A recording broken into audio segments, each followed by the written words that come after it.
All right, all right, all right. Here's another episode of Hockey Royalty Live, the official podcast of hockeyroyalty.com. Tonight, you got Joe and I. Russell's missing, but we're going to have some good content for you. We're talking about the fourth line, the linchpin that is Blake Lizotte. Who's going to be accompanying him on that fourth line? Where are the roster breakers coming in? Get in the chat, like and subscribe, because you know this is the only place for Kings hockey. And let's go.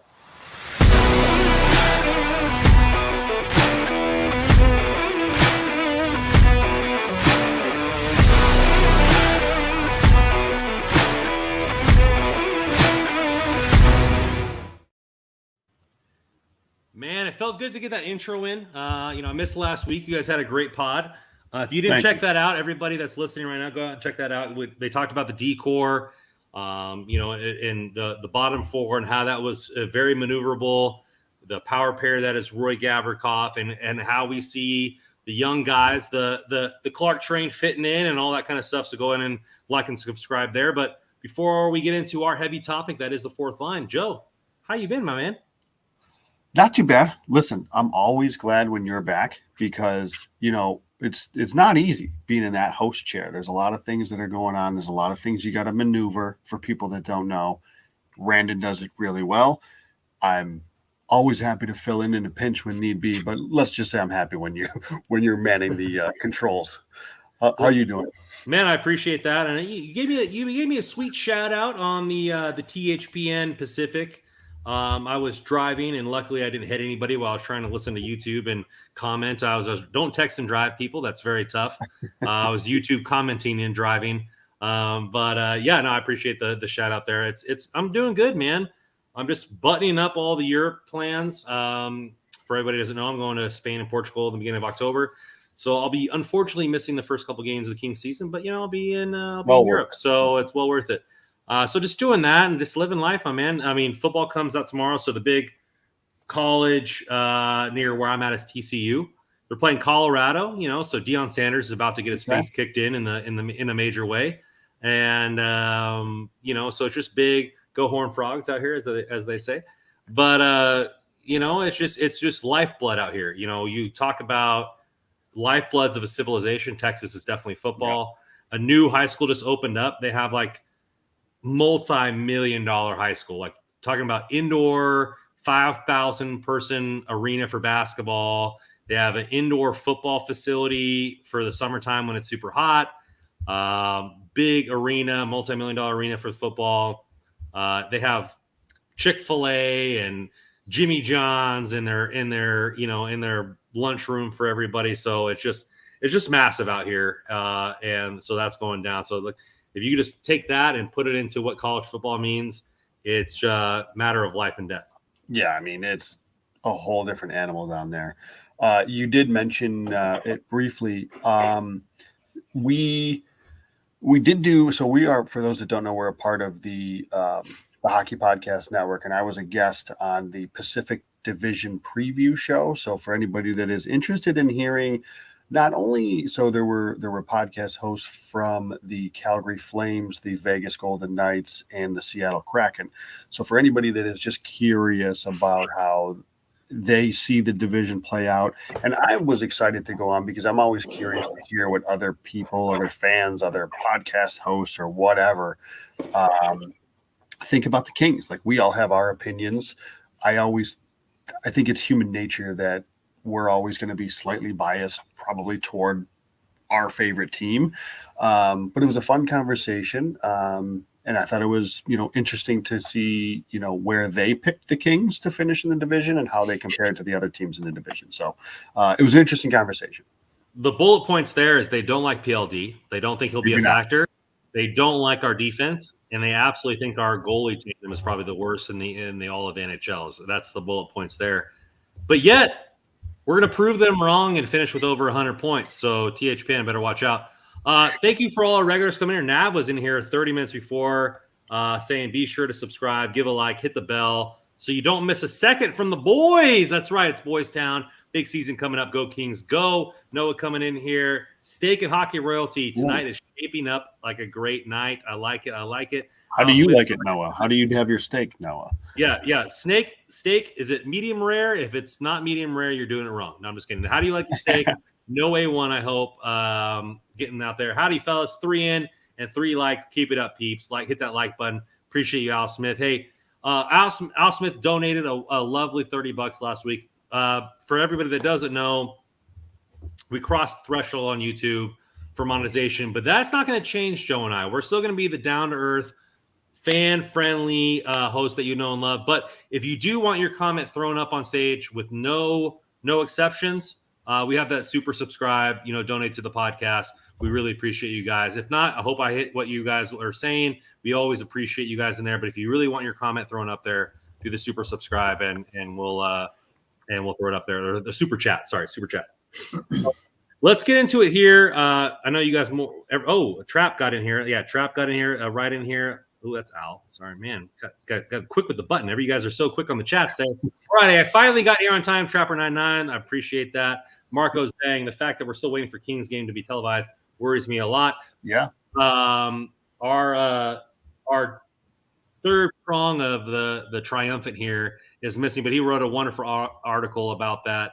So go read that at hockeyroyalty.com about the travesty that is the media market here. I don't know if you saw this side thing, Joe. I don't know if you saw this, but the NHL wasn't that far off from gross income from Major League Baseball, yet the highest paid player is paid 30% less than the top player in baseball. So what do you think about that? Is the NHL pocketing that income, or what's going? Is it just because the salary cap, the CBA, is that they're afraid to go up? Because obviously, open market in baseball, they're paid whatever they want.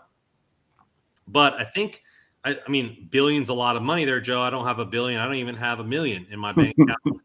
But it was only a couple billion away for the gross revenue for the NHL and the MLB. Yet the salaries are vastly different. What do you think about that? I know I'm springing this on you, but how do you feel like the top 4 sports in the United States shape up? It's a tough question because listen, full disclosure, not a business guy. Okay. So the revenues may be close. I don't know enough about the business of it all to have a really good answer here. I mean, clearly though, the salary cap is going to keep salaries down. These, and I think in baseball, it's much softer. There is a cap or a threshold that if you go over, you pay a luxury tax. If I'm not mistaken, there's also revenue sharing in Major League Baseball. So there's kind of, it's spread the wealth a little bit more, I suppose. Again, that's my understanding. And hockey obviously is not quite set up that way, but listen, the salary cap is going to certainly keep things down. Hopefully, though, we see this grow. I don't know. The other thing we've been seeing is again, correct me if I'm wrong, but I think we're seeing like a lack of ESPN. Like the subscribers and stuff are going down, and obviously there was a new deal that was just signed by the NHL and ESPN and ESPN Plus, and so. I love ESPN Plus. Being an out-of-market Kings fan, I got the access to everything. It's nice. So for me personally, it's fine. What I don't know is like long-term, is that going to be a negative, or how does that go? So all this to say, not a business guy. I won't pretend to fully understand the business side of the owners and the revenues and the leagues themselves. So it's tough. It's a good question. I would not have expected them to be that close, frankly, in anything, revenue or whatever. I wouldn't have expected to be even in the ballpark. One thing that I think the Major League Baseball can take away from hockey is a salary floor, right? So as everybody knows, I'm an A's fan. 20% of the league, or not 20%, over half the league has one player that makes more than our entire roster. You have the Angels, who just dumped 4 or 5 players, cut them for, and they were players that they acquired at the deadline, because now their deadline acquisition is no good, so they're not going to pay them. There needs to be more, and I never thought I would say this for baseball, right? Because they're 100% of their salary is guaranteed. but I never thought I would say this, is that there needs to be more player beneficial type things. Major leagues are getting paid more, or I mean, not the major league, minor leagues are getting paid more, which is great. You have minor leaguers making $20,000 a year, which is way less, right? You're playing AAA baseball, you can't afford your family. But I just think for hockey, where that rolls in is the salary minimum is great for baseball. Where I think that hockey can do better in those sports is finding. No offense to Connor McDavid, he's the greatest player in hockey, but he's not marketable in my opinion. Like I think he's dry as a cracker. Like you need guys that are able to bring in that kind of juice into that market and bring hockey in. And then you need ESPN to do their part where they're advertising it all the time. Like we had no crap to you. I was watching the NHL draft and they were like, oh, let's cut into summer league basketball. I'm like, dude, this is like a premier event for the NHL and you're cutting to basketball that isn't relevant. Like that's the kind of thing, like, yeah, you signed the contract to have broadcasting rights, but you're not really doing anything with that. And I think hockey is a type of viewership that may never be mainstream, but the fans that love it, right? I was just talking to a fan before I got on. She's like, I've never watched hockey before. I went to a live game, never going to stop watching hockey. Like, right. We're going to have to capture hearts one strand at a time. And it might never be on a mass level. It might be 10 years from now, but I think that the NHL needs to do more. Well, first of all, I certainly agree. You know, there's a lot of hockey players with fantastic personalities. Now, maybe they're not always the best players, so it can be Pasta. tough. I think Pasta would be a great ambassador. Pasta, look at Trevor Zegras, and I think they're trying to really push Zegras as well. Yeah. Connor McDavid needs to be on national TV all the time. You know, and I remember Kings fans getting real annoyed, and we talked about it on the show. Yeah, because we lost that series. Well, but like ESPN really pumping up McDavid for every time he touched the puck. But you know what? That's exactly what they should. He's the best player on the planet. They need to get this guy out there. They need to get eyeballs on this guy as much as humanly possible. So even if he isn't the most marketable guy in terms of personality or whatever, there's different things that you can do. For starters, just have him on TV more. I don't know. It's just because they've had the same conversations in baseball too. Like nobody knows. Probably could pick Mike Trout out of a crowd if he was walking around, you know, anywhere outside of Anaheim, it seems. So I think they have some struggles as well. And because you kind of still have that tug and pull of like new school, old school, where a guy like Zegras, much more flashy, a lot of different things he's doing with the puck. And some people kind of poo-poo that. It's like, I think it's great. So do I. I mean, the problem is that you're going to those people that are saying that it's like going to take away from any sort of potential progress that's being made. So I don't know. I think you got to get these guys. You got to get the best players on TV as much as possible, so people can see them. Yeah. Well, Al Smith coming up with this first super chat of the night. Thank you guys. Well, I thank you, Al. I appreciate the $20 there, and keep being a fan here. Al. We're going to keep pumping out positive content. Noah agrees. Al Smith, a legend in the hockey royalty chat here. Well, we're going to get to that point. I was looking up this while you were talking. At least because there was, I don't know if it was last year or 2 seasons ago, Edmonton had I think it was maybe with NBC, so it must have been a couple of years ago. Edmonton had like 1 or 2 national games. They have 18 this year, I believe. That leads the league. So at least we're third. Yeah, the Kings are up there too. But finally, ESPN never likes to say anything good about us, which is surprising. So you're finally seeing McDavid and Draisaitl are going to be on there 18 times. Great, that's awesome. That should have been happening. And I don't know what they had last year, but that should have been happening for years. You look at it in the NHL or the NFL, right? You can have 5 primetime games. They have a CBA where you can have 5 primetime games. And then after, I think it's week 13, the league can fluctuate that to add more primetime games. Yeah, that messes things up for the rhythm of the players, but they're trying to capitalize the amount of money they can have, right? They don't want bottom feeder teams playing on primetime. So the fact that, hey, Kings had over 100-something points, right? Mm-hmm. Put them on the television. Connor McDavid is the best player. Leon Draisaitl is the top 5 player in the league. put them on primetime. I think they're doing what they can this year with the spotlights. Hopefully that gets it up. They need to have more hockey highlights in the middle of the day. I think they're doing their on ice specials and not primetime. So we'll see. I'm not an executive. I don't know all the numbers there, but I think hockey has the momentum. When the next CBA will be interesting in how much the players ask for based on what I saw, what baseball players are making based on their total salary or the total league's revenue versus what the NHL's revenue is going to be interesting. So let's get into our favorite topic here. Well, I know it's Joe's favorite topic is Blake Lizotte, but it's going to be the fourth line for this team. And I think the fourth line this year is going to stem with Blake Lizotte, right? The mosquito in the net, as many people have called it. He's a buzz, he's a pest, but he's also offensively gifted and being able to adapt in what it is. And Joe, you've done countless, if not exhausting, research on our man, myth, the legend. That is not Al Smith, but it is Blake Lizotte here for the LA Kings. So get into it here. Who is Blake Lizotte? What is he as a player, and why is he a linchpin for this fourth line? How does he adapt to everybody around him? I know that's a lot of questions, Joe, but I know you've done a lot of research and you can respond. Well, I think for starters, he's just a really smart player. So he's a player that he obviously, as we all know, he's a little undersized, right? He's not the biggest guy in the league. And I think as these guys get up in their careers, the smaller players, that is, they kind of have to figure out other ways to do it. They may not be as physically gifted as others. So you have to kind of use your brain maybe a little bit more, and you have to kind of find other ways to do things and to make things work and to make plays. So in terms of hockey IQ and the way he reads the ice, he's excellent. He's one of the better ones on the Kings, in my opinion.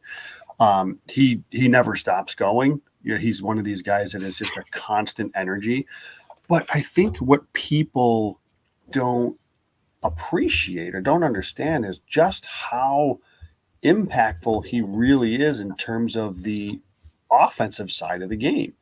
I mean, this guy had 14 primary assists last year in a largely fourth line role. That number is good for third on the Kings, behind only Kevin Fiala and Anze Kopitar. He was second in primary assists per 60 on the Kings. In terms of primary points per 60, he's in the upper third of the forward groupings. He was somebody that sets players up in terms of shot attempts, tracking the shot assists, throughout the season. He, especially when he's on the fourth line, just utterly dominant. Every time his line was out there, he was controlling the fourth line. Really, where it started to slip just a little bit, it seemed, was when he was moved up to the third line a little bit, and he was just a little less effective the higher up in the lineup he went. But that's not necessarily his fault. I mean, he's an excellent fourth line center. He can control the ice. He sees the ice well. He's responsible defensively. He just does everything well, 200 feet. And I think when you look at, he's chocolate chip ice cream there, Joe, right? Like he's not extravagant. He's not different. He just does it well. He does it well for a long time in every single game. And nobody's sad about having chocolate chip ice cream. Yeah, like in the guy, this is a year he's got. He makes 1.675 this year. He's 25 years old. He's an RFA after this year. For some reason, I actually thought he was a little older than that. So that's fantastic. I mean, the Kings are lucky to have a player like this that they can rely on this much in a fourth line role, because sometimes that fourth line, and we'll talk about it on the wings, can really fluctuate guys in and out of the lineup.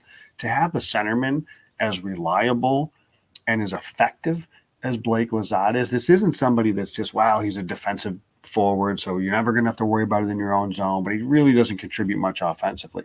He does contribute offensively. He's an effective player. So I think he's just one of the more unheralded players on the team, more underappreciated players in the league. And I think you say it perfectly. He's a linchpin to that fourth line. And we're going to talk about here any number of players that can be on his wing.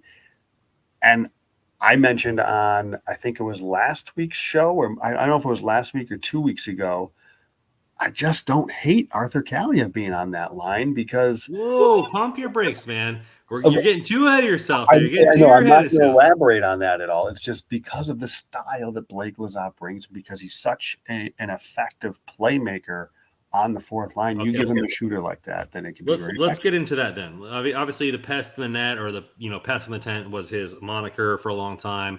He's a great forechecker, back checker, pay checker, whatever you want to call it. But let's talk about his offensive acumen. You talk about the assists per 60 and where he ranks in on the team. But why is he such an effective offensive player, even though he's not a goal scorer? Because he reads the ice well. I think he reads the play very well.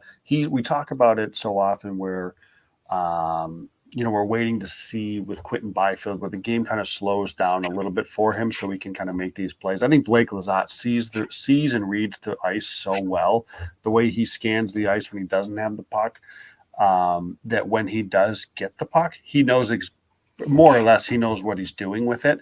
And I think so much of that is what makes him such an effective player, is his play without the puck and the way he reads the ice. So I think it's so much more of his brain than it is even his, he's obviously a talented player. He doesn't have the physical gifts of some of these other guys, but I think it's his brain that really accentuates it. Do you think that's where it ends for him? Like you talked about a little bit earlier, to where he's one of the top fourth line centers, but he's not an effective third line center. He's obviously not a second line center, to where his physical gifts are limiting him from progressing up the depth chart, but his drive, his will to play, his acumen, his intelligence make him one of the most effective fourth line centers in the game. Yeah. So what I think would happen, I think last year is a reasonable scenario where if he's your fourth line center, you're in great shape. But he can, if you have an injury or you have something going on and you need to shuffle things up and he needs to play a third line center role, like I think he can do it in a short span. I just, the way the league is going now, where there's just so much more talent, in the league, that these third lines now are not your third lines from 10, 20 years ago, where they were generally kind of more defensive checking shutdown lines. These guys are much more skilled players. I mean, we're talking about Phil Deneau being a third line center for the Kings. Like, that's kind of crazy if you think about it in some fashion. So is it, I mean, maybe, but I don't think there's anything wrong with that, because he's carving out a role that is really effective. And you can make the case that one of the reasons why Vegas won the cup last year was because of their depth. They were really good in the bottom six. And I think you need that. You need a really good fourth line center, because come playoff time, you got to have four. And we saw the Kings really, really struggle last year in playoffs. They just didn't have the depth down the middle at all to compete with the likes of Edmonton, and they wouldn't have really competed if they went forward anyways. Trapper comes in here and says 70 penalty minutes is a bit too much. Do you think that he's playing out of his depth? That's why he's on the third line? I mean, no, I don't think that was it. I just think that there's times where he's an aggressive player. He's going to be hard in on forechecks. I mean, yeah, there's going to be times where that is going to lead to some penalties. Obviously, yeah, I think 70 penalty minutes is a bit much. Hopefully that comes back a little bit, but I'd rather have that and try to rein it in than try to drag that out of somebody, the way he plays.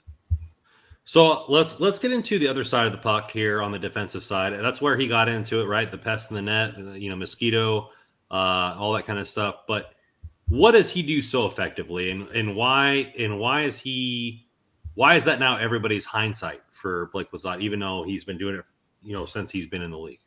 Well, what he's been able to do, I mean, and looking at his all three zones tracking just from last season, he is just excellent when he goes back to retrieve pucks, because I think what helps him with his size, he uses it very well. He protects the puck really well, so he's able to retrieve the pucks. And again, I think this is something that if you watch, especially if you watch a lot of defensemen, and he's a center, so a lot of times he's the guy that's going to be back, going in behind the net, going into the corners to get the puck.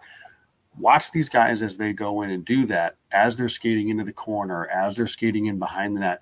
You're immediately doing this. You're looking over your shoulder. Where's my pressure coming from? And you're scanning your surroundings to say, okay, where is my pressure coming from? He's doing that as he's going, and he's not panicking. I think some younger players, maybe a Quinton Byfield, for example, or a lot of younger players in the league where they're everything's a rush, right? They're doing this, and maybe they're not scanning properly, and by the time they get the puck, there's pressure, and they didn't know where the pressure was coming from. They didn't know where their outlet was.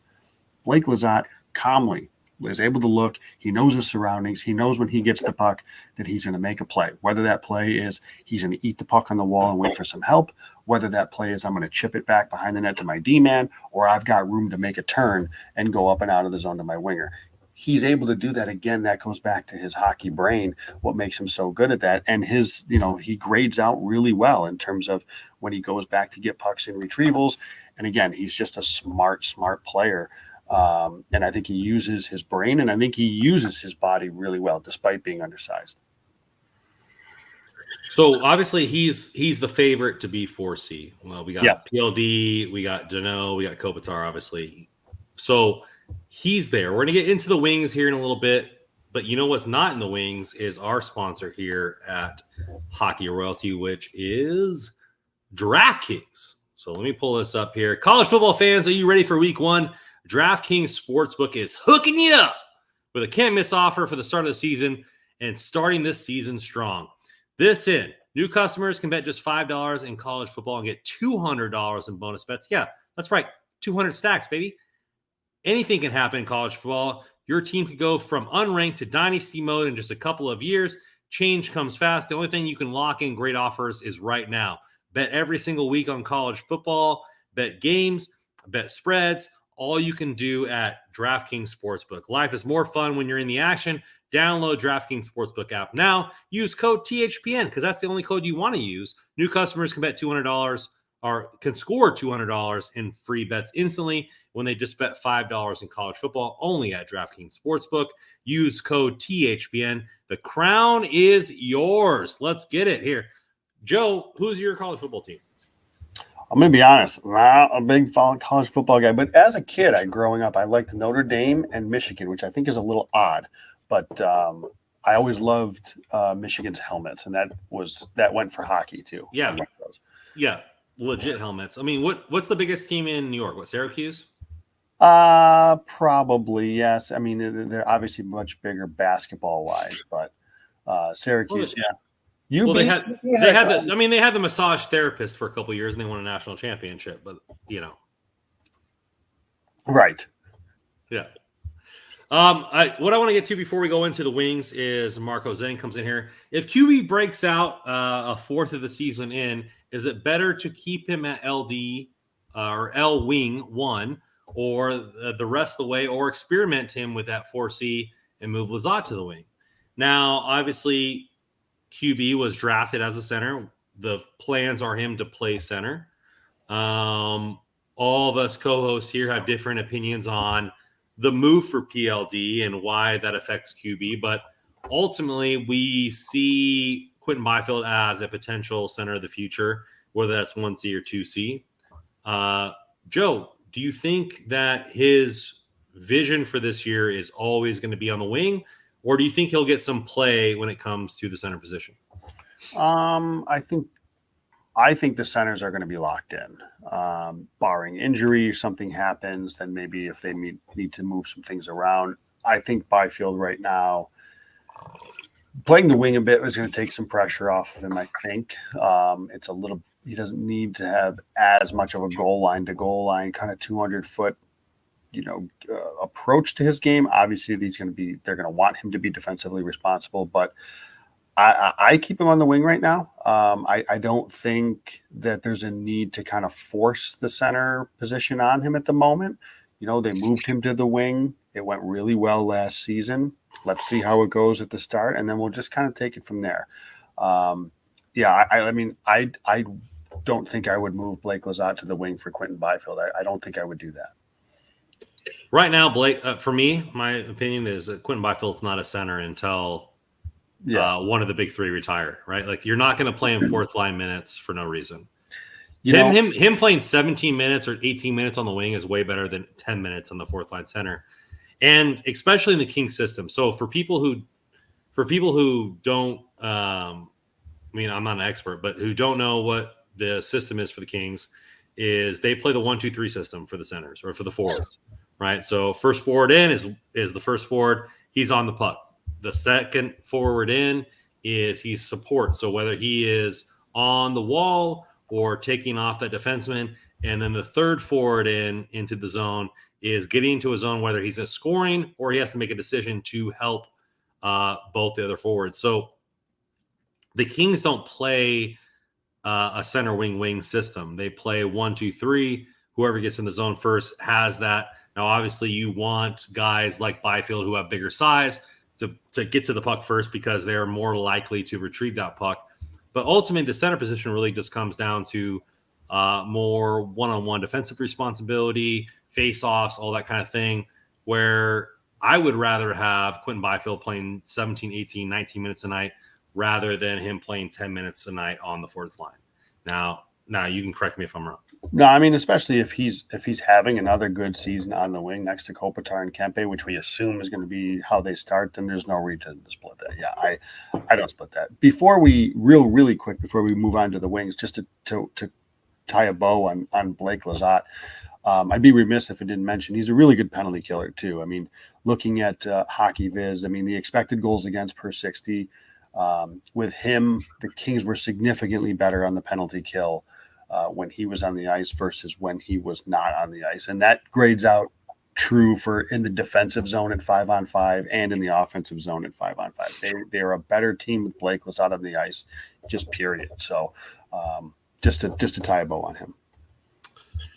Christopher coming in here. Did the A's get eliminated? My faith in the A's got eliminated a long time ago. Which is painful because they've had their best prospect I think I've ever seen. Joloff, he's a third baseman growing up. He's playing second base right now. He's got the most homers for a opening prospect ever for the Kings system, and he's only played half the season. And I could care less, which is bad because they're my favorite team of all time. They're my childhood heart team. More than the Kings, more than the Niners, and it's painful that I don't care at all for the squad. I feel for you, Commanders fans. Congratulations. Way to have an owner that gives a crap about your team, who's investing in the team. All your fan bases that don't have that are envious. So, Bang Junts coming in here for the Go Kings Go. Trapper goes, yeah, right. There we go. Let's get into it here for the second part of this, which is the wings, right? So Kings got a lot of options on the wing. Recently signed Trevor Lewis.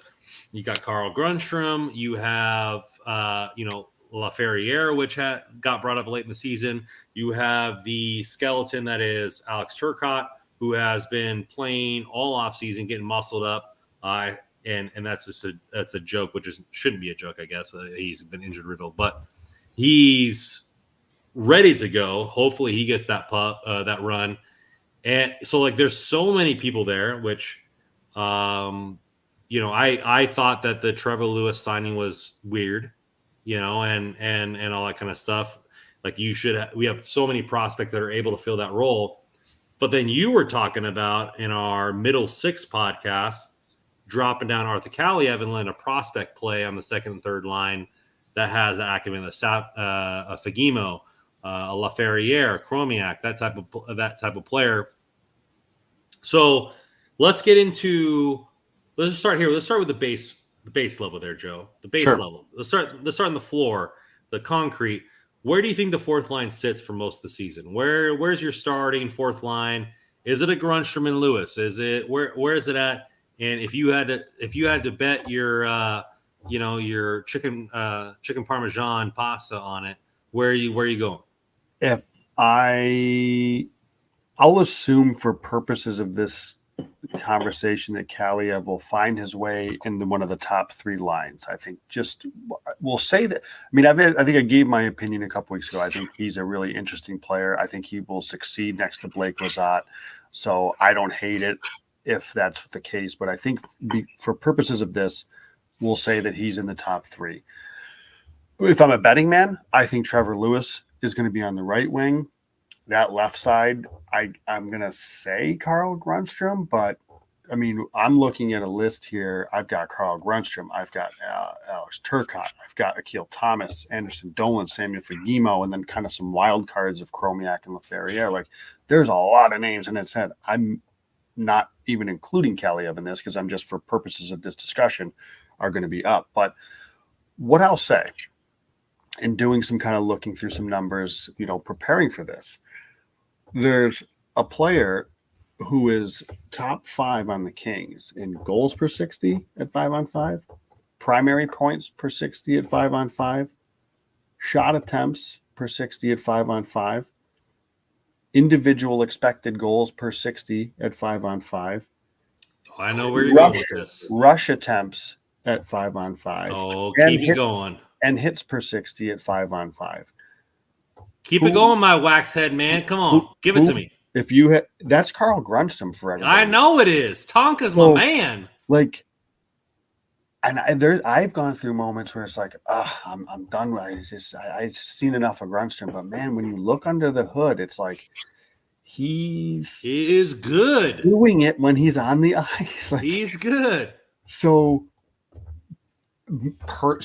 And he also led the team in hits, by the way, for all you size and aggressiveness guys. He led the team in hits. He led the team, and again, he was 4th on the team in goals per 60. So, and I think that came with like a 9% shooting percentage. It's not as if this, he was shooting, 18% or something like that. Like, it wasn't out of 13.3, so high last year. Yeah. Okay, it was. Okay, I'm Which, sorry. I mean, his career average is 11.4, so only a little bit higher. Okay.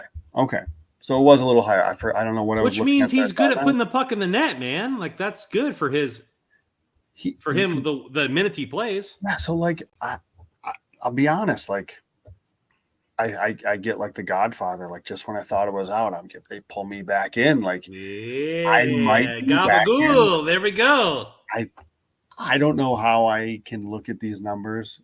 And again, this isn't somebody that played like 8 games last year. He played 57 games. He played more games than Quinton Byfield played last year. He played more games than Arthur Kaliev. So this isn't like a small sample size. And I think we've talked about this before. Like, he's been somewhat of an effective player. And I think a lot of us are kind of, I don't know if we don't want to admit it or we're kind of hoping for something else or somebody else, but for the time being, like, he's kind of productive and he's kind of effective. I mean, he's not, an all-star by any means, but I think he's somebody that can be an effective player on the 4th line next to Blake Lizotte. Now, let's go on that. I think that fans like the flashy. Obviously we got spoiled with Fiala. We want the young kids to score, all that kind of stuff. But just doing your job, like, Grunstrom comes in every single day. Like, he hits people under the boards. He gets the pucks. He takes the pucks that he gets and scores them. Like, I just don't understand the hate for Tonka. Like, I really don't. Like, everybody's like, oh, he's tradable. Like, dude, you have a guy that's shooting 13% and he's making 1.7 million or so. Like that's a keeper. Like, that you need to play him more. And everybody thought that he was going to be a second-line player coming out of the playoffs last year, and all of a sudden he had a slow start, and everybody's like, oh, like, let's get rid of him. Let's do all this kind of stuff. This podcast included. I'm a Tonka fan. I'm all the way, through and through. And his play was bad in the beginning of last season, but it doesn't mean he's a bad player. And you look at his stats, and it's like, man, this guy he plays at every single level. He goes, gets pucks. He hits players. He scores goals. He assists this way. He's always on the ice. He's making a name for himself. Everybody notices him. That are real hockey players notice him why? Because they're getting drilled. And I think he epitomized, right? He was a Dustin Brown. Everybody called him Dustin Brown Jr. And in Dustin Brown's speech, he was like, I just want to make sure that everybody knows that I'm on the ice when he was young. And that reminds me of Carl Grunstrom. Like, everybody knows if you're on the ice, everybody knows Carl Grunstrom's on the ice because he's hitting you. He's scoring. He's a pain in the ass to defend and to get offense against. Like, all his acumen is there all the time, but yet everybody looks at his base stats and it's like, oh, he's expendable. But even so, you look at his base stats. He had more goals at 5-on-5 than Kevin Fiala, more goals at 5-on-5 than Trevor Moore, than Arthur Kaliev, obviously Rasmus Kupari. Like, at this point, I'm struggling. How do I not have him in the lineup? How do I not have him next to Lizotte to start the season? So where I'm going with this is, as of today, I kind of like Grundstrom on the left, kind of like Lizotte in the middle. The odd man out for me is Lewis, and I don't think it's particularly close, if I'm being honest. Like, I don't know. The signing was weird. The only way I can justify it is that veteran, bring him in, Stanley Cup, all the feels. You can't. I mean, I don't understand the necessity to play him over any one of Fagemo or even Anderson Dolan. Now, perhaps if Turcotte, Thomas can't stay healthy, right, and are not healthy to start the season, and actually Turcotte, if I'm not mistaken, is a lot easier to move down because he is able to go down on he's waiver exempt. So maybe they want to really kind of slow play it again. Like, maybe I can see Lewis being around as a 13th forward, 14th forward, but he's not in my lineup to start the season. And like, if Turcotte's healthy and has a good camp, and or Akil Thomas is healthy, has a good camp, and or Samuel Fagemo is healthy, has a good camp, I'm including Anderson Dolan in there. I mean, I'm waiving Trevor Lewis. I agree with you. I think the Trevor Lewis signing is like a Nate Thompson signing, right? They signed Nate Thompson a couple years ago. At the end, he was like, oh, like, that'll be good veteran presence. Maybe he'll play for the Reign. Like, I think that's what it'll be. I think the fact that Trevor Lewis held cups for us is more like a heartfelt type thing. Mm-hmm. But he doesn't bring anything to this team besides penalty kill, which, like, I know we were bad last season, but that's not a reason to give a roster spot to a fourth liner. He just, looking at his impacts, his expected goals impacts per 60, like, his penalty kill was fine, but the Calgary was better without him. His offense was an incredible drain on the team at 5-on-5, and defensively he was good. He was a fine defensive forward. You got Blake Lizotte, Carl Grundstrom. I mean, I really, really, really don't see it right now. And again, this is August. Camp has not started yet. We'll see how things look in camp. But as we sit here today, Lewis is among my odd men out because, again, I've got a couple of wild cards like in Chromiak and LaFerriere. But given the numbers, I don't see it unless they have a monster camp. And again, I want to throw a little bit of a shout here to Anderson Dolan because he's been somewhat of a productive player when he's been in the lineup and getting ice time. He was another one that was top 5 in goals per 60. Anderson Dolan had more goals at 5-on-5 than Iafallo, than Trevor Moore, than Arthur Kaliev. Again, these guys that you just kind of overlook a little bit, but they're kind of.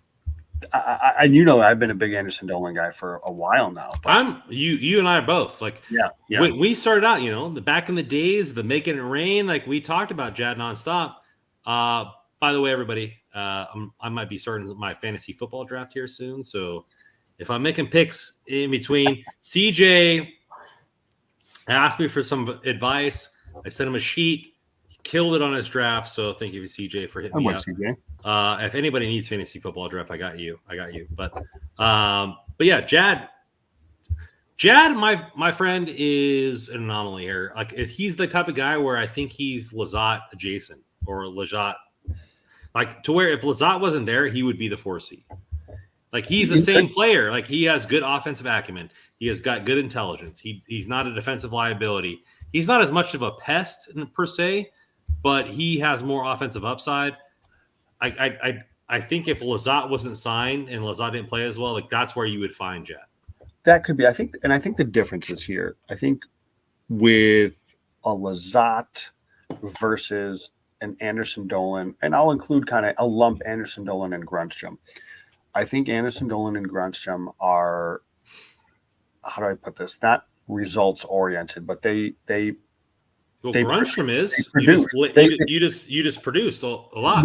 Where I'm going with that is Lizotte is obviously productive too, right? I saying his praises, but Lizotte can drive the play. I don't know that either Anderson Dolan or Grunstrom are necessarily play drivers, which is why I think Lizotte is a much better center option than Anderson Dolan. But I think they're effective pieces, and maybe it's not a good idea to have Grunstrom and Anderson Dolan in the lineup together with Lizotte. Maybe it's Lizotte, Grunstrom on the left, and then a Fagemo or on the right, or a Turcotte on the right, and then in another game, it's Anderson Dolan next to Lizotte with the Fagemo or something like that. I've talked about Lizotte as somebody who's that just Swiss Army knife. He can play in the middle. He can play on the wing. He can play if you need him to. He's got the skill set to play up in the lineup for a few shifts or a game, even. And obviously, he can play a bottom six role. So I am very comfortable with Anderson Dolan. I think I just like this. I like having him on the roster. I've said this a million times before. Anybody that's listened to the show, he's like the perfect 13th forward because he's a guy that you don't have to necessarily play every game. But when you put him in, you're getting a shift. You're getting somebody that's going to be reliable. You're getting somebody that, he might even chip in. He might produce that game for you too. Because again, I think when you take a step back and you consider the fact that he had more 5-on-5 goals than Trevor Moore and Arthur Kaliev. He had as many 5-on-5 goals as Kaliev and Quinton Byfield combined, and Byfield played on the top line all season. So it's and I'm not saying Anderson Dolan's going to be any sort of goal scorer, score 15 goals, but when he's on the ice, he has been a productive player. So I want to keep Anderson Dolan around for that. Now, again, it may end up being a numbers game, right? He may end up being somebody that gets waived, but I'm keeping Anderson Dolan over Trevor Lewis. I agree there. I think if it were me, Lewis wouldn't make the roster. I just don't think that he's. I agree. And again, listen, I get it. We all love Trevor Lewis. This is not anything, personal or anything like that. I love him. He was an impactful player for the Kings when they won the Cup. He was an important player. He was almost Jod-esque in a way. Swiss Army knife, could play throughout the lineup, play center, play wing. It's just at this point of his career, I'm sorry, I hate to say it because I don't mean to sound like it's insensitive against Trevor Lewis. It's just it's not the same player that was here 10 years ago. Yeah. So let's get into the offshoots here, like the anomalies there, the Laferrières, the Turcottes, that type of thing. Where can the fourth line change? Where is the amoeba going on, and how can that be different? You brought it up a couple of podcasts ago, right? Kaliev being brought down to the fourth line with Lizotte was effective with Lemieux, can be effective with Grunstrom, where you have scoring lines up and down the lineup. You could have the Grunstrom, Lizotte, and then another defensive guy to have kind of that checking line nonstop. Where do you feel like there's a chance to poke yourself in? Obviously, we talked about Jad. Yep. We talked about Lewis. Where is there another player that you could bring in that you think that maybe could make a vibe for that fourth line that you could run the waves, as they say, where you have that never-ending flow of lines? Who's that player, or who's those players? Boy, it's hard not to say Alex Turcotte, right? I mean, when he plays, he's got a motor, not unlike a Blake Lizotte, and to see those two guys absolutely buzzing in the offensive zone, getting in on forechecks, man, I really think that there's potential there. And I think in a different way, you could have somebody like a Samuel Fagemo who could be Arthur Kaliev-esque in terms of the guy scores. And when he plays, he scores. He's a productive player. He's been I think he's got almost 50 goals in the last 2 seasons in the AHL. So I think he's somebody that can provide more of that offensive threat. And again, so that's where I wonder, talking about like different ways to look at this. If we just talked about Grundstrom being somebody that puts the puck in the net, now imagine somebody like Lizotte, who's a playmaker with him, and then an absolute worker bee, and Turcotte, who's able to go win puck battles behind the net. He's got plenty of offense. Don't leave out Mike Grundstrom, man. Don't leave out Grundstrom there. Him too, but I'm saying like Grundstrom is almost a guy that can also finish on that line more so than the other two. Whereas if you have a Fagemo or a Kaliev, now maybe Grundstrom slides into being more of that forechecker, going getting pucks, and then that Fagemo or Kaliev is somebody that's a finisher. And I'll include Akil Thomas in this because, man, you and I both, I think, are pretty big fans of his. He can shoot it. He's a really smart offensive player, and I hope, much like Turcotte, I hope he stays healthy. I would love to see him get an opportunity because I think he can be a sneaky guy that can put pucks in the net for the Kings in a depth role if he's healthy.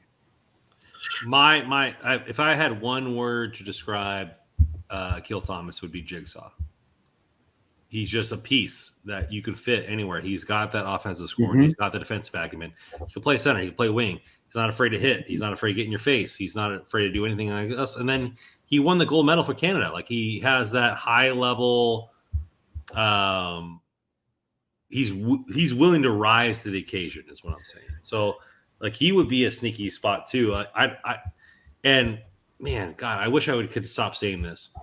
Yeah, can Kings prospects just stay healthy? Like, that's just kind of what we're there, but it's just, that's the name of the game, right? I mean, yeah. Anybody who's listening is 20% of first rounders make it in the NHL more than 100 games. It's just tough. It's just really tough what we're doing here in the National Hockey League. And there's a chance that just might not. And I know Keel's second. He was 50th overall, but he's a very talented player. Like, he's a very skilled, offensively, defensively. In the OHL, he asked to play defense for his team. So, like, he can do it all. Not only that, he's got an effective clothing line. He's a smart, brilliant kid. But yeah, like, he could do everything. Like, he would be what you would want on the fourth line for that team. So I really just think that Akil, hopefully he gets his cup of coffee, and within those 5 games, because there's going to be injuries on this team, there's always is. He can dominate in that portion. And back to Turcotte too. I mean, he's had a really hard time as it's been beaten to death staying healthy, but he's got 56 points in 91 games. So it's not like he's struggled to produce when he's played. Like, he's not producing at a bad rate. So I just think if you get this guy healthy and you get him a consistent run of games, man, he can be somebody that chips in. We'll talk about Chromiak and Ferrier. 2 prospects I think we both like. Chromiak played a much more he had a more full season last year as a rookie in the AHL, 28 points in 55 games, much more as a shooter, as a goal scorer. The way I look at this, Rand, and I guess it's important to point out players that are waiver exempt, so they can go up and down freely without any sort of fender, and per cap friendly. Alex Turcotte is one of those players. Alex Laferriere is one of those players. Martin Chromiak is one of those players. And for whatever the heck it's worth, Quinton Byfield and Arthur Kaliev are those players, though I don't think either of us are expecting those 2 to go down. Now, I don't know. I don't have a great concern that anybody gets waived. So, say hypothetically, if Turcotte were to make the team, you could be looking at Akil Thomas, Jared Anderson-Dolan, Sam Fagemo. If any one or all of those guys gets waived, they are exposed and available to the rest of the league. I don't know if any of them get picked up. Maybe a team takes a flyer on a guy like Akil Thomas because of the talent, but those injuries are pretty serious. So I don't know if you have any thoughts on that, on if you think that will impact any one of the Kings' decisions, i.e., a Turcotte going down, just because they can. It's easier to send him down than it is Fagemo or Thomas. The Kings have been cautious.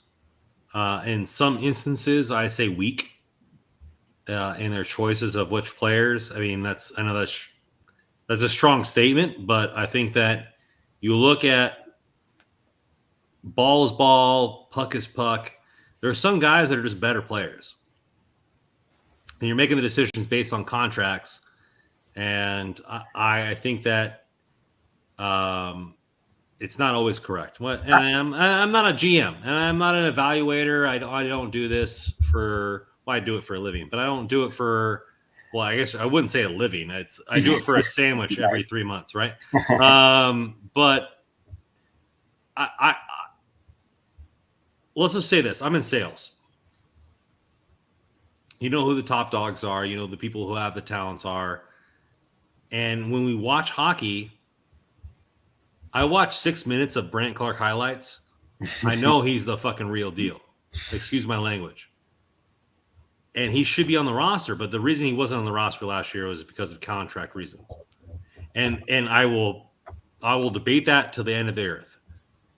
And if it happens again this year because the Kings are unwilling to make the hard decisions for the best roster of this team, i.e. Trevor Lewis or whoever, this team is going to lose out. Alex Laferriere has shown high levels of acumen to score the puck. He's defensively sound. He has all the grit. Yes, granted, he could have a year in the AHL and be fine. But what I'm saying is they haven't made the decision on any prospect, period. But they've made the decision to go get other players. Mm-hmm. So I don't know if that's the way they believe this roster should be, but they've never given any prospect a chance outside of Quinton Byfield with the first line of minutes on the wing. So it took a while for them to fall in love with Velarde. It took a while or a different decision to fall in love with Quinton Byfield. But you look at the I guess I would just equate this to the Niners here with Trey Lance, and he had the least amount of quarterback starts for any quarterback since 2001, drafted in the top 5, and then you trade him away because you say he's a bust or he can't do it. Well, you gave him 2.5 games. Like where is the Kings prospect here in that? Are you giving them time? Are you letting them adjust to the NHL game? Are you giving them the cup of coffee to say, hey, what do we have here in what we got? Pinelli, Chromiak, all those players can score at every single level they've ever been in. I want to see more of that kind of stuff. And I understand the Kings are trying to win a cup. But it's 82 games. Like, what's 5 games here, 5 games there? See what you have here, see what you have there. Because you know what every sport is made of? Players that play above what you expect. And you never know what you can expect from a player unless you play them. And that's where the fourth line comes in. And I know it's only 10 minutes, but we knew from day one that Blake Lizotte was a gamer, right? Like as soon as he got that role, he was a gamer. So where is that for the rest of the prospect pool? And that's what I think the fourth line can be for the Kings this year. Obviously, I think Tonka deserves a spot permanently. You and I both believe that, but we'll see what T-Mac believes. But that other spot, if Trevor Lewis wasn't there as a rotator, that you could envelop or develop your prospects to give them a chance to perform. Yeah, so if I don't disagree with much of what you're saying. So I think if Kaliev does make, we'll say he's on one of the top 3 lines. So we've got Lizotte, Grunstrom. There's 1, 2, 3, 4, 5 players for what I'll say 3 spots, but it might actually only be 2 because Rob Blake has said they're going to probably have games where they're short shorthanded or short staffed, right? They're not going to play a full 20. You're not going to carry a full 23 players because of the cap. So if it's between Lewis, Anderson Dolan, Fagemo, Thomas, Turcotte, and the only one of those guys that goes through waivers or can go down without waivers is Turcotte. So I don't think it's a difficult decision at all. Trevor Lewis would be the odd man out for me. And then you still have a discussion because you still have Turcotte, Thomas, Anderson, Dolan, Fagemo, one for the right wing role on the fourth line and another one for the 13th forward. But then there's still two more that may have to get waived because they can't carry them all. Yeah. So, and that's why for Chromiak and Laferriere, more so Laferriere, I think I have no problem giving him an extended look in Ontario, right? He played only a handful of games last year. He does not need to be, unless he blows the doors off in camp. I get it, but he can have a full season in the AHL at 21 years old. It's not going to hurt him. I think that's perfectly fine for Laferriere. Chromiak, I mean, he had somewhat of a productive rookie season. So I think he's at least an interesting name to keep an eye on at camp. But I think if all are healthy, then I think I have no problem for them using that. Okay, well, we can send him down and let's focus on Thomas, Jod, Fagemo, Turcotte and see what we've got here and then compare them to Lewis. So I'm okay with the likes of Chromiak, Laferriere. I see Pinelli's name in the chat being in Ontario to start the season. But no, I agree. Like, I think to keep Lewis for what he is at this stage of his career rather than Thomas. So if this was just Lewis versus Thomas or Turcotte, I understand it, right? Because neither of them played in the NHL, really. I mean, Turcotte's had a couple games, and neither of them can stay healthy. So obviously you can't just rely on those two guys. But I don't know, Jod and Fagemo have played pretty well in their NHL games. Fagemo's been a productive player in the AHL. I'm not sure what else he's going to do there. Anderson Dolan has shown that he can play at the NHL level. What's wrong with, to your point, I would have Jod and Fagemo leading that competition for the right wing spot. And Lewis he'd be out of the picture for me.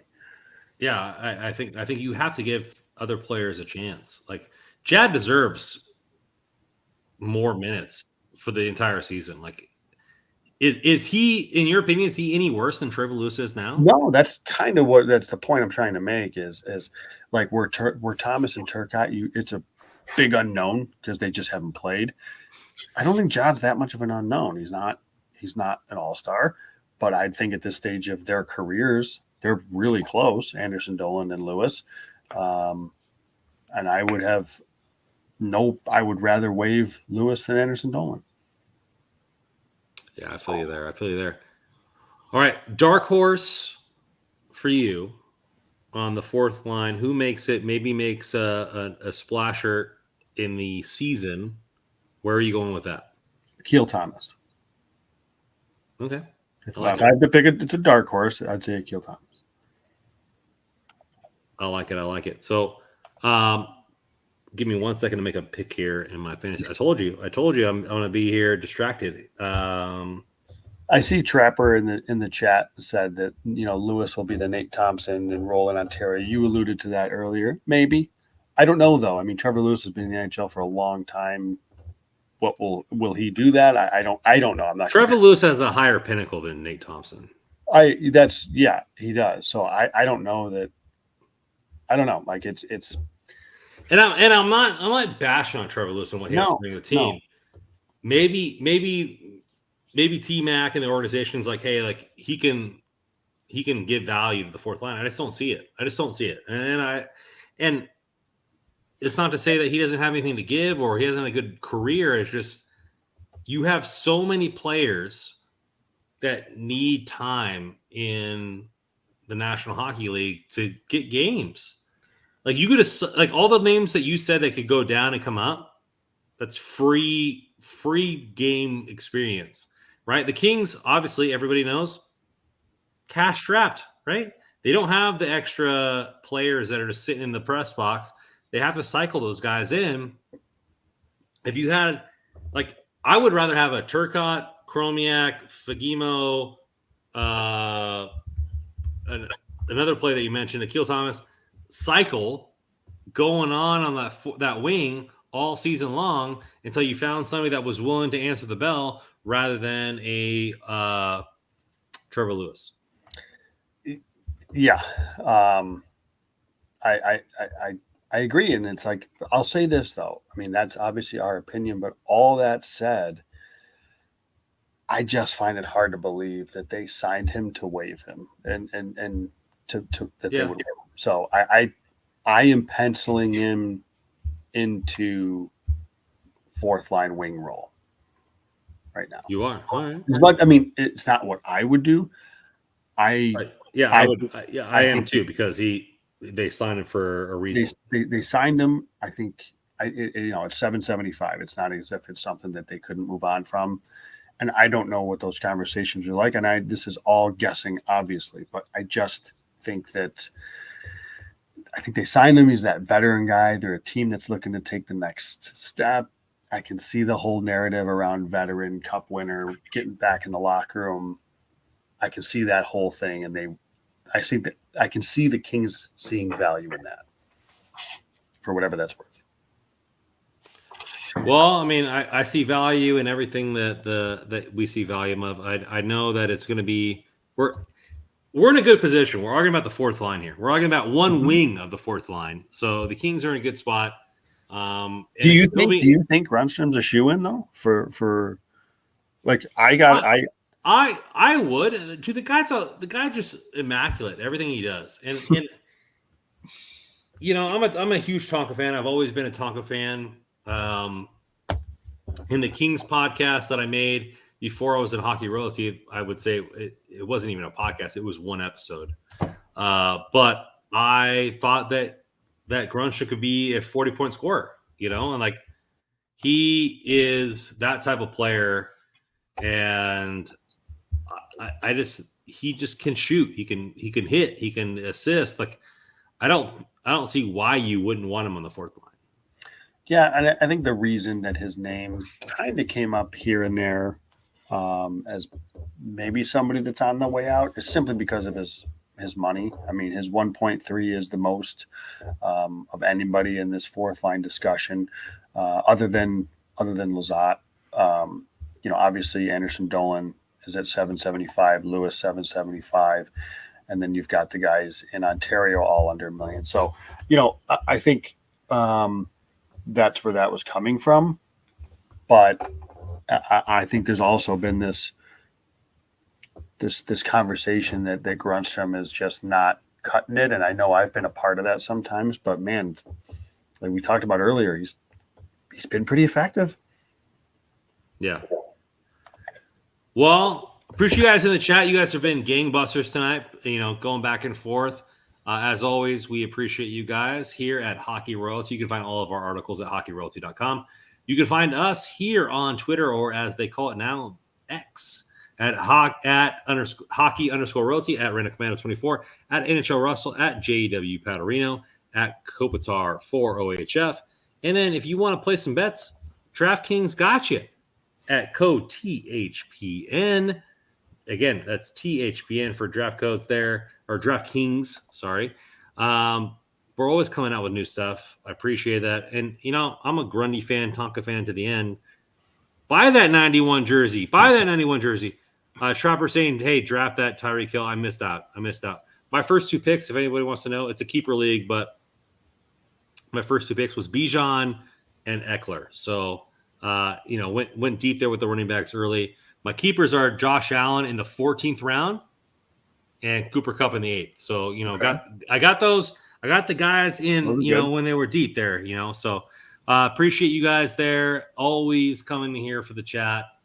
We love you guys. And as always on this podcast, go Kings go.